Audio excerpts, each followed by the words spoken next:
This episode is sponsored by Realtor.com, who wants you to take advantage of your free profile on Realtor.com. By claiming and completing your free profile, adding a photo, and all of the information that puts you head and shoulders above the competition, you're on your way to receiving free leads, helping search engines find you, and staying top of mind with past clients. To learn more about claiming your free profile, go to Realtor.com/profile.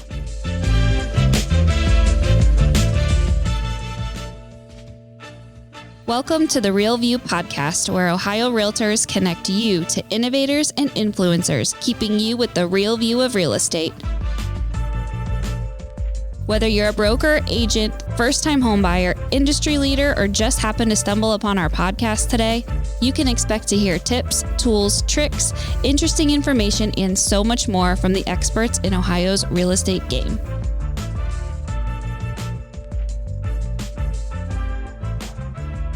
Hi, everyone. Welcome back to the Real View podcast. I am your host, Allison Wiley. Joining me today is our special guest. He is going to be joining us at this year's convention in Cincinnati in just a few weeks. And he's joining us to give a little preview into his 2 sessions that he's going to be joining us for in September. But before we get started on that, I want to introduce him and make sure you all know a little bit about his history and background. As a realtor, Jared James built one of the largest and fastest growing teams in the country. He was inducted into the International Hall of Fame for the world's largest real estate company. He wrote a best-selling book and was voted #1 realtor in the U.S. under the age of 30 by the over 2 million readers of Realtor magazine. Today, he is the founder and CEO of his own company, Jared James Enterprises. His gift and obsession for finding the why of just about everything we do has made him one of the most in-demand speakers in North America, particularly amongst our industry, our business group, small business owners, and entrepreneurs. Welcome onto the show, Jared. Thanks so much for joining me, and thanks for joining us in convention in just a few weeks. Of course, I can't wait. I got a lot of friends there. We got a lot of students there. I've got a lot of friends there, so I'm really looking forward to it. It'll be a nice that's a busy time of the year. So it'll obviously be work, but it'll be a nice break too, because I know a lot of people there. So looking forward to it. Yes, we are too. So I want to get started a little bit by hearing a little bit about you, how you got started in real estate before, all the accolades that I mentioned earlier. Just tell us about your career path and how you got started. Was this always something that you knew you wanted to do, or did you kind of fall into it? And share your background with us. My story is I was always an entrepreneur. Real estate for me was it was a way for me to flex my entrepreneurial muscles. So when I got into real estate, first off, my mother was an agent. I was her unpaid assistant for many years. So that's what kind of gave me the taste of real estate. And when I became an adult, I was kind of like, I think I want to go give that a shot. But the origins of that came from the fact that I was following around my mom and carrying a briefcase everywhere. Just to me, that was like, you made it. When I got into real estate, it was really just a chance for me to kind of flex those entrepreneurial muscles. And I think it's one of the places where a lot of people in the industry are missing it. They escape the 9-to-5 to go after something that does the same for them, allows them to flex those entrepreneurial muscles. And many times they find themselves in a place where all they've done is built another 9-to-5 for themselves.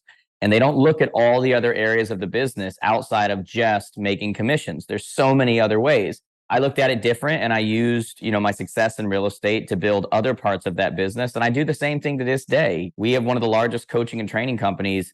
It's really the world. I always say North America, but that's because the rest of the world doesn't really do coaching. So it sounds good to say the world, but it's kind of a lie as well, because the rest of the world doesn't really do it. But most people know me for that. But the truth is that I used that. We build that. That's a huge thing that we do, no doubt about it. But at the same time, we've got a transaction coordination company. We've got a marketing company. We've got a tech company.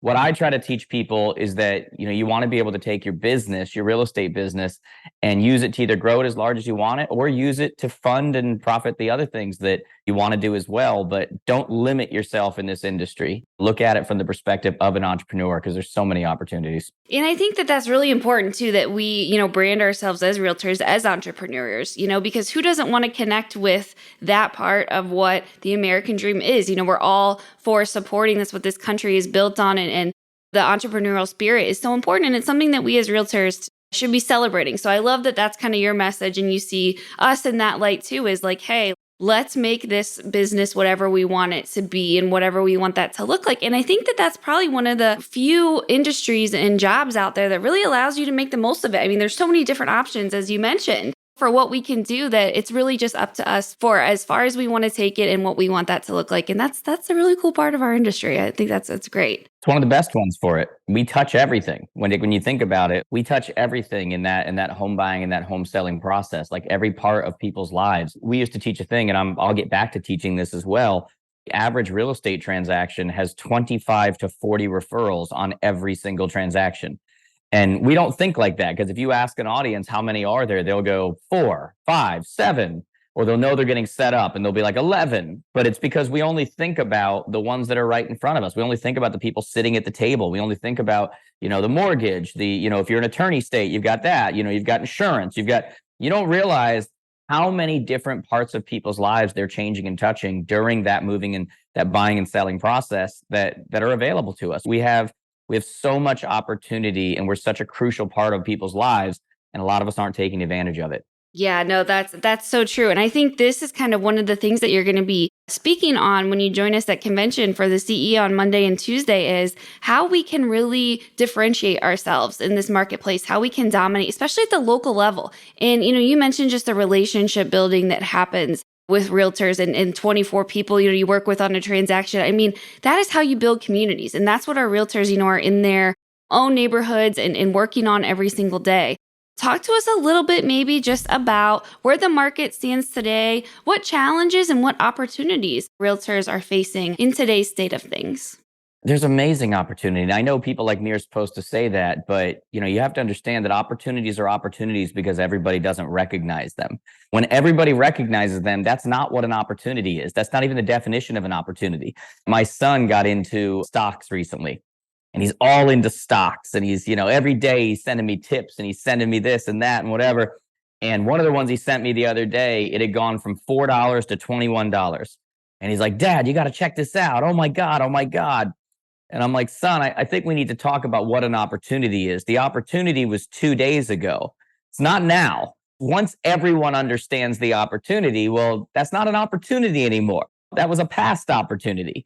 And when you look at it now, there are so many opportunities. I mean, a study came out recently and said that 80% of people, the millions and millions, record number of people who bought and sold during COVID, years during COVID, 80% of them felt like they compromised.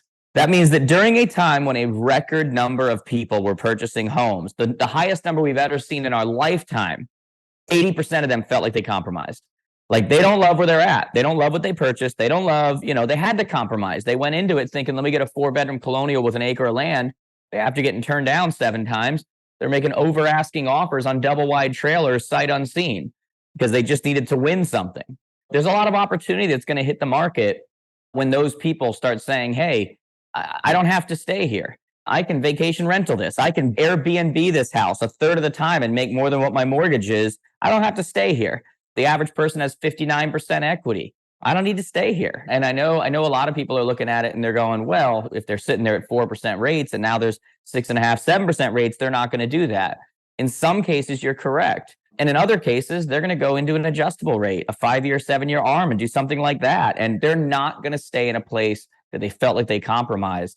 And so that's why you just keep seeing demand, demand, demand, demand. It's because of the opportunities that are there, and people keep getting off the fence, even in a situation with higher rates. And those opportunities are going to continue to be there, but they're only opportunities for people who recognize that they are opportunities. If you wait until the people 2 years ago that said, "Don't buy right now. There's no way prices are going to keep going up. There's no way." And now people wish to God they bought 2 years ago. If you wait and you wait for opportunities, they're not opportunities anymore. Okay. And when you really look at it, and this is something that not enough people are focusing on, when you look at the amount of equity people have right now to invest, not only because of the amount of money they have in their house, but also the amount of money that was just given out by the government the last few years with PPP loans and ERC and all these other kinds of things, people have money to spend, and they can either put it in the stock market. If you put a couple $100,000 in the stock market, in order to see a return on that, you have to put all $200,000 in the stock market to see a return. Or you can invest in the real estate market. When you invest in the real estate market, you got to put 20%. So you can have the same asset, a $200,000 asset, but only put 20% down rather than, and now you can go buy 5 times that with that same amount of money. And so a lot of people aren't focused on that. And yet that's what's happening right now. That's what's still to come right now. There's still amazing opportunities in our market, and there's amazing opportunities to invest and everything else. For the right ones, they're going to see it. And for a lot of people, they're going to leave our industry. And by the way, that's not the worst thing. Everybody and their mother got into real estate because they watched some reality show, where everybody sells 4 houses a year and is a millionaire. It's not reality. So some people need to leave our industry. But for those that stick with it, for those that actually have a plan, for those that work with their coach and they stay accountable to that plan, yes, less people are going to succeed. But most of the best places on earth, there's not as many people. Another place where there's not as many people, the finish line. Everyone's at the start, not everybody's at the finish, because it's not as easy. Everybody's motivated when they're not tired. And so we have a lot of opportunity right now for those that are going to have a plan and stick to it and understand those opportunities. And for the rest who are just winging it, they're probably not going to be around. And that's not the worst thing in the world for us or for the consumer. Yeah, I think that's really important because, we hear so much about, well, the market is this way, or, well, interest rates are high and inventory is low, but it's not even about, the circumstances that exist in the market and where things stand with that, but it's about how you approach the situation. And then that's kind of what I hear you saying is if you are letting, high interest rates and low inventory be a hinder to you, then it might not be as successful as a time for you. But if you see that as an opportunity, as you were mentioning, that it can really take your business off and you can see a great kind of return on things, which I think is a really great way to think about it in a different perspective, just from the things that I kind of hear about. Other than kind of the low inventory and the competition and kind of some of the things that we're seeing like that, anything else out there that you think is impacting force in the industry and where it stands today? Or what are you seeing kind of from your clients and the work that you do and things that are coming up and things that we're having to work through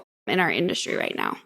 I work with not only, obviously people in your area, but we work with people all over the world. To be honest, what we're seeing is we're seeing less transactions, but we're starting to see, those prices stabilize and rebound. And even with the rates, like it's still happening. And the other thing I'm seeing right now, which was what I was mentioning before, is that you have a lot of people getting into the investment side. I don't think we're paying enough attention to what this whole vacation rental thing is. It's when you look at it, it's like we've always said forever that, okay, you go and you buy a property and you can appraise it as like a single family and it's a price per square foot, or you can appraise it as like a multifamily and it has income coming in. Well, what do you do with a single family home where every other house in that neighborhood is a single family home? But all of a sudden that place in particular is getting 5x return over what a multifamily would get. And they're only renting it half the time. Like, what do you do with that? When you start to look at that and you start to realize like what's happening and the opportunities that are available to people. I mean, one of my buddies runs a place that literally analyzes everything on these vacation rentals so that you can just go look something up in any area of the country and you can see what the expected rate is going to be, like what you're going to get on it as far as how full it's going to be, how much rent you're going to get on it, what it's going to cost you, how much fix up it's going to get, whatever. You're seeing a lot of people starting to get involved in that because you do have a lot of people with equity right now. And that's not talked about a lot. It's not sexy. It's not going to make the news because that's not going to clickbait anybody. But you do have a lot of people like that. And we've got heavy home ownership. And although there's a lot of places that are trying to kind of buy out every town and get rid of people actually owning places and turn us into a renter nation, there's an equal force that's at work right now, which is that people themselves are using their equity and using other things and getting involved in this market. And that's a good thing. And like I said, it's not talked about, but transactions are going down. But as far as the actual market itself, I see it kind of stabilizing and I see prices stabilizing as well because demand isn't going anywhere. That's economics 101, supply and demand. And just about everybody listening to me, I think they'd still agree that it's still frustrating right now when you're making offers on properties and there's multiple offers and you're like, I thought we were going to get over this. It's just supply and demand though, right? We need more supply. Yeah, no, I think that's so true. That's really interesting and something that, I don't think we've ever talked about on this show before is the vacation, rental side of this industry and what that's going to look like and how that's going to impact things. And I love that you brought that up. I think that's a really interesting point that's something that we need to keep an eye on and start thinking about, when we think about our business and how it can evolve and how you can help your clients. Maybe your clients are saying, I'm not ready to sell, but maybe I can get into this investing with the home equity and stuff like that that's going on. Not only themselves, by the way, they're not just buying others, but you have people doing it themselves too. It's like, this is the part that consumers are changing almost every industry. When I go and get a rental car to place, a lot of times I don't even use National or Enterprise. I go jump on Turo and I get a better car for cheaper and I don't have an inventory issue anymore. And, there's all these kind of things. And so it's important for us. I always say all the time, you marry the principal, you date the model, right? Principles are tried and true, but model strategies constantly change. And it's important for us when it comes to dealing with people, dealing with clients, that face-to-face, that's never going to change. But how we get there does change. And what consumers are doing is constantly changing. And this is something that a lot of agents need to pay attention to, not only for their own business, but also for their own investment strategy. What's out there, what's available, because we've got first access to just about everything that goes on. The punchline on that is basically, you've got to understand that business, our industry, everything, it's conveyor belt. It doesn't stand still. And so when we stay still, we're not just staying still, we're going backwards because the rest of the industry is moving forward. So we got to keep up on what's actually happening. Otherwise, we're not doing what we need to do to stay in front of where our consumers are, which is the reason why we're valuable to them.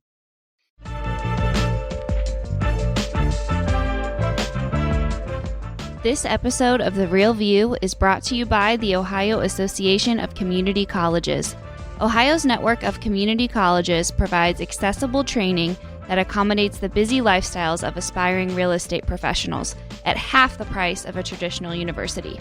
With convenient locations in every part of the state, as well as online options, Ohio's community colleges are your smart choice for pre-licensing education. For more details or to start the journey to a real estate career, visit the education page at ohiorealtors.org and then click on the pre-license course locations.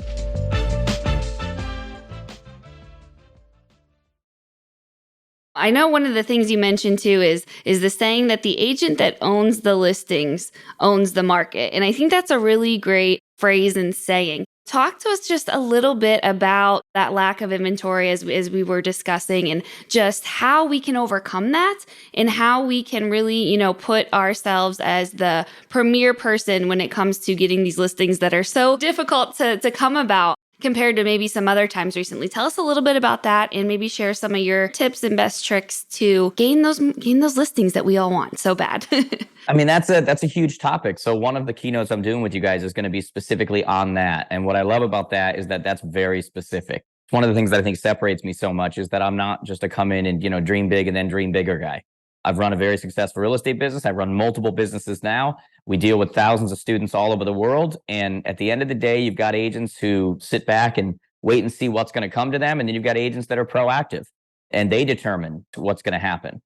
We have a saying that we tell our students that, look, it's our job to give people the opportunity to know us, KNOW, so they have a chance to know us, NO. Meaning our job every day is to be trying to get no's. And you only do that through increased visibility. And at the end of the day, who thinks there's low inventory? People without the listings. Those who don't have the listings think there's low inventory, and they can think that now. And then, by the way, when we have an overage amount of inventory, there will be people who think there's not enough listings because they don't have them. But the ones who have them don't feel like that. Like they're like, this is great. The story becomes, okay, how do I get in front of those people? How do I create visibility? Visibility always trumps ability, right? Well, the great news is, and I'll probably say this when I'm with you guys, is that when I'm teaching specific strategy on what to do, you'll see people's faces and they're kind of like, why am I not doing that? Like, what is wrong with me? Like, why am I not doing that? But here's the good news. Just when they start thinking that and they're thinking, God, what's wrong with me? Like, I came here to feel good and I feel like a piece of crap right now. Like, why am I not doing any of this? When you start scanning the room, you realize no one is. We all want to be different, but we all just kind of act the same. And we're an industry that tries to keep everybody the same. Every time somebody does anything different, they get reported for a violation. And it's like, that's not a violation, that's marketing. But that's our industry. We try to keep everybody. It's like a group of mice trying to climb out of a cage. Everybody keeps everybody in. It's like, no, you get back in here. This is where we belong. And so what I try to do is I try to teach people how to get out of the cage, so to say. What's different? We can all do the normal things. One of the biggest problems with our industry is that we've really become a multi-level marketing scheme. Talk to your friends and family. Talk to your friends and family. And that's great. We want to talk to our friends and family. We all want to do that. But that's one line in the water. If you do that, you're just like everybody else. That's step one. Everyone should do that. That's what keeps you. That's great. What we're going to do is we're going to talk about how do you become more visible. And we're going to talk specific strategy on how do you actually take those buyers and leverage them to create sellers. Because one of the things that should happen is every seller you have, every buyer you should have, should turn into multiple other transactions, multiple other opportunities. And yet what most people are focused on is they're focused on the immediate. How do I get this to close? Because they're desperate to pay their bills or whatever it is.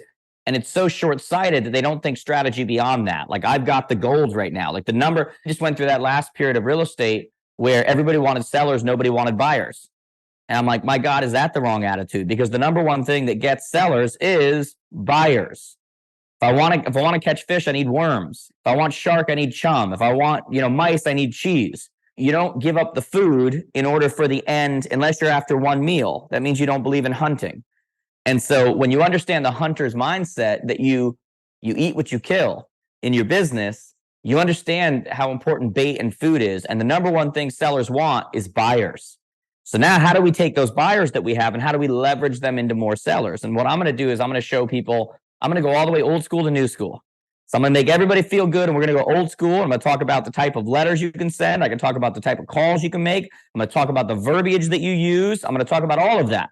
And then we're going to talk about how you can leverage them within social, what you put out to make it happen. We're going to talk about what you say on video, how you promote that video. How do you become more visible? How do you become undeniable in your area? How do you give people the chance to know you, KNOW, so they have a chance to know you, NO?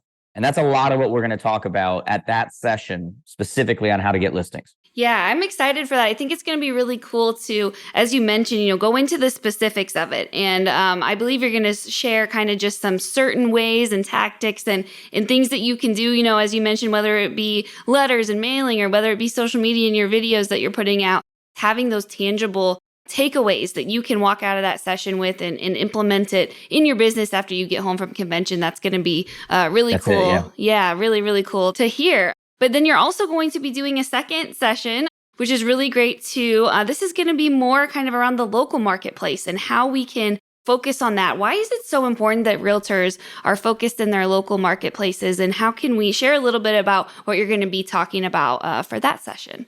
The other session, I think we're talking about, becoming undisruptible and really dominating that marketplace. The local marketplace is what matters to you. And there's good and bad news about that. Sometimes I share about how you build brand and how you become visible and all that kind of stuff. A lot of times people will look at me and they'll say, well, you have a social following. Well, you have as if I didn't start at zero like everybody else. And I'll say, no. Let me turn this back around on you. My market is the world. Do you know how much more difficult that is? Your market is right here, this tiny little area, whatever. But here's the good news. Just like we said before, it takes so little. When you look at the lifetime value of a client, which is one of the things I'm going to talk about with everybody, is how you generate lifetime value of that client, not just a one-time spin-off and then keep searching for more. How do you create lifetime value? What does that look like? We all know that we should be following up long-term. We just don't know what to do. So in absence of that, we send them recipes for banana bread. Could we be any more off-brand?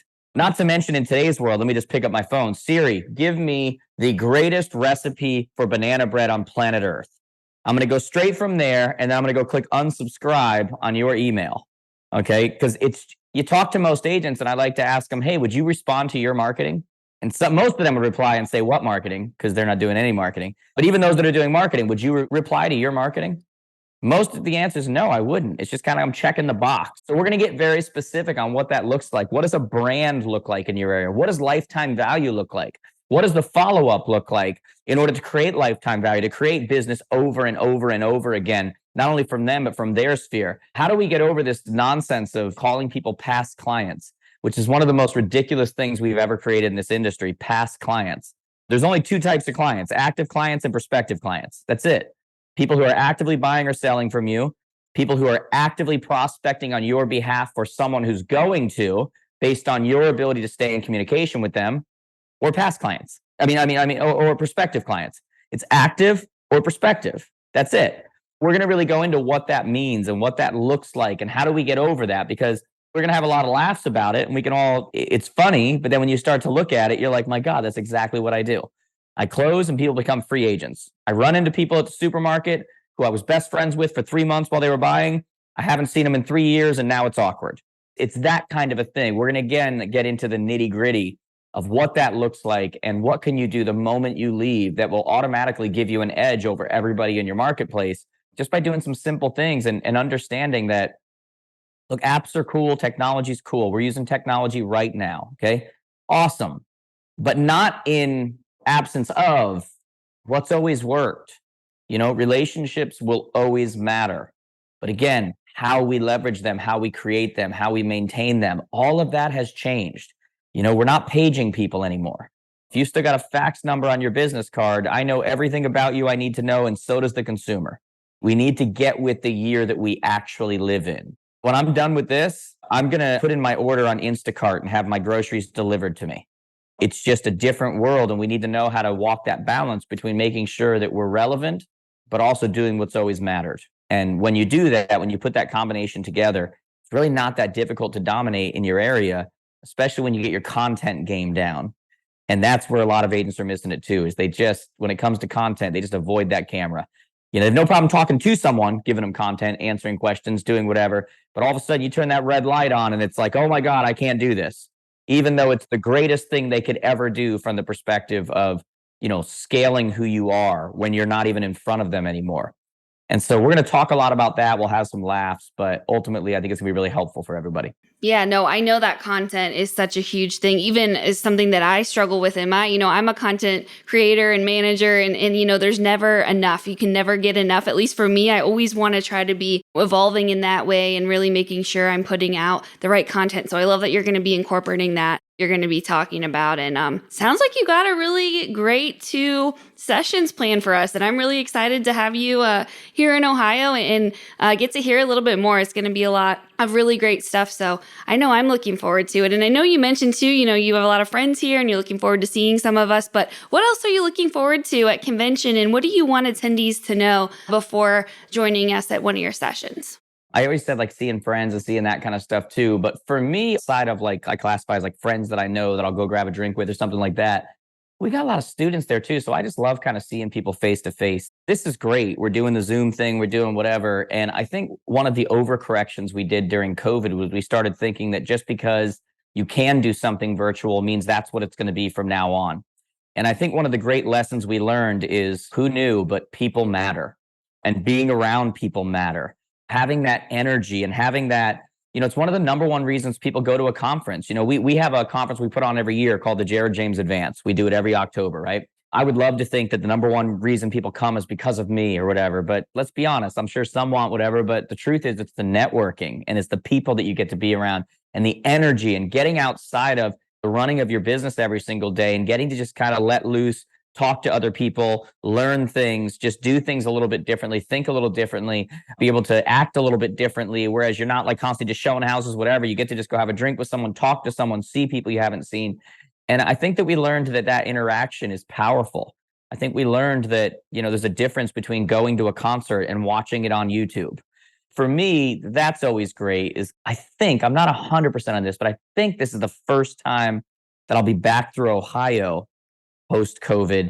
And so I'm going to see a lot of people in person that are students of ours, that are followers that message me on Instagram, that whatever. And I enjoy those interactions. Those interactions are, 15x, 20x what you can do just by messaging back and forth, just by saying hello, looking somebody in the eye, and also just being around the same kind of energy. So I'm looking forward to that. Yeah, I know we are too, and we're super excited to be welcoming you back to Ohio. September 11th through 13th is our convention this year in Cincinnati. You will get to hear from Jared. Make sure to circle his sessions on your agenda as you're putting that together and looking at the schedule. And you all can register now by visiting ohiorealtors.org/convention. You can see the full schedule. You can see all of Jared's sessions and when he's scheduled to be on. We are looking forward to it, to being back in person. And I know there is just something so great about all coming back together and again. And I think this is why we're kind of seeing this sold out concerts and sold out, sporting events. Everyone is so starved for that human interaction. So it's going to be really great to be back in person and to be all together again. So Jared, we will see you in just a couple of weeks. We're super excited. We're looking forward to it. But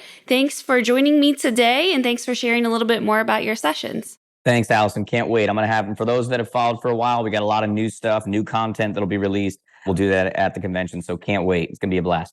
Yeah. And to all of our listeners, thank you guys so much for tuning in. We will be back with you next week. Make sure to check out that convention schedule. You won't want to miss a thing. We will talk to you soon. Thank you for listening to The Real View. That wraps up today's episode. You can keep up with the latest on the podcast at ohiorealtors.org/therealview and on Apple or Google Podcasts, Spotify, or wherever you listen. Have questions, comments, or suggestions? We want to hear from you. Email us at podcast@ohiorealtors.org. We'll see you next time.